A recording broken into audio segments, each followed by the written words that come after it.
सहारा enterprises तुमच्या स्वप्नातली गाडी आता कमी किमतीत. इचलकरंजी शहरालगत असलेल्या कबनूर चंदूर रोडवर कोन्नूर पार्कमधल्या सहारा एंटरप्राइजेस इथं पश्चिम महाराष्ट्रातली विविध बँका आणि फायनान्स कंपन्यांनी जप्त केलेल्या जुन्या दुचाकी आणि चारचाकी गाड्यांची विक्री केली जाते.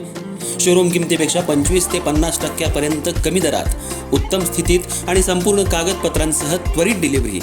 दुचाकी 20,000 पासून पुढे तर चारचाकी 50,000 पुढे. आपल्या पसंतीची कार किंवा बाईक आता अगदी परवडणाऱ्या दरात घेऊन जा. विश्वास, पारदर्शक व्यवहार आणि उत्तम सेवा हेच आमचं वैशिष्ट्य. पत्ता Konnur park, Kabnur Chandur road, Ichalkaranji. Proprietor Rajubhai आजगर.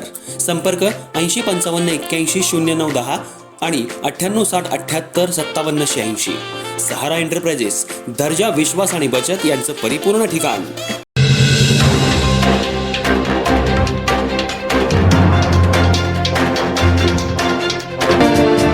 Ichalkaranji शहरातील प्रोसेसधारकांचं सांडपाणी घेणाऱ्या सुमारे 70 एकरवरील शेतकऱ्यांची शहानिशा आणि रुजवात पंचगंगा प्रदूषण मुक्ती समितीकडून गुरुवारी संध्याकाळपर्यंत होणार आहे. त्यानंतर जर कोणत्याही प्रोसेसचं सांडपाणी काळ्या ओढ्यात अथवा पंचगंगेत सोडल्याचं आढळल्यास प्रोसेस पूर्णपणे बंद करण्याचा निर्णय समितीच्या बैठकीत घेण्यात आला. तोपर्यंत मजरेवाडीचं पाणी बंद करण्याचा निर्णयही आंदोलन अंकुशनं स्थगित केलाय.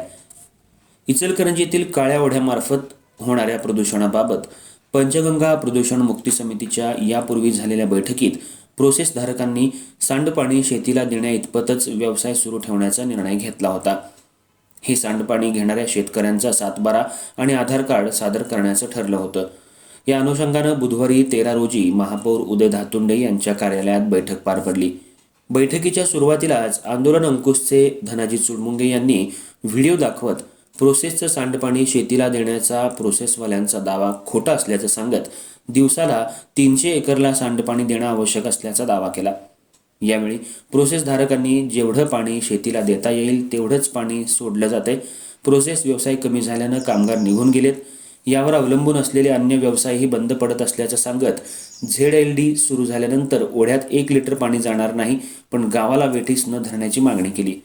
यावेळी अभियंता बाजी कांबळे यांनी प्रोसेसधारकांनी ज्या 70 एकरवरील शेतकऱ्यांना पाणी देत आहात त्यांची लिस्ट, संमतीपत्र, 7/12 आणि आधार कार्ड असलेली फाईल सादर केली. त्यावर चुडमुंगे यांनी आक्षेप घेत 300 एकर शेती दाखवा असं सांगितलं. तसंच या 70 एकरवरील शेतकऱ्यांच्या 7/12ची प्रत्यक्ष जागेवर जाऊन तपासणी तसंच रुजवात घेण्याची मागणी केली. यावर गुरुवारी संध्याकाळी 4 वाजेपर्यंत या सर्व शेतकऱ्यांना समिती सदस्यांनी भेटून जागेवर जात तपासणी आणि रुजवात करण्याचं ठरलं. तोपर्यंत शहरातील सर्व प्रोसेसचा व्यवसाय पूर्णपणे बंद ठेवण्याचं ठरलंय. तसंच पाहणी झाल्यानंतर गुरुवारी संध्याकाळी पुन्हा एक बैठक घेऊन निर्णय घेतला जाणार आहे. जर यापुढं प्रोसेसचं एक थेंबही सांडपाणी काळा ओढा अथवा पंचगंगा नदीत मिसळत असल्याचं समितीच्या निदर्शनाला आल्यास सर्व प्रोसेस तातडीनं बंद करण्याचा निर्णयही घेण्यात आला. सभागृह नेते विठ्ठल चोपडे यांनी या निर्णयाची लिखित स्वरूपात प्रत तयार करून त्यावर उपस्थितांच्या सह्या घेतल्या. यावेळी उपमहापौर अनिल डाळ्या, अतिरिक्त आयुक्त सुषमा शिंदे, सभापती सतीश मुळीक, राजू बोंद्रे, नितेश पवार, नागेश पाटील, भाऊसू आवळे, विनय महाजन, सतीश नवनाळे, बजरंग लोणारे यांच्यासह प्रोसेस असोसिएशनचे बापू तेरदाळे यांच्यासह पदाधिकारी उपस्थित होते. आलं नाही तर पाणी मात्र आम्ही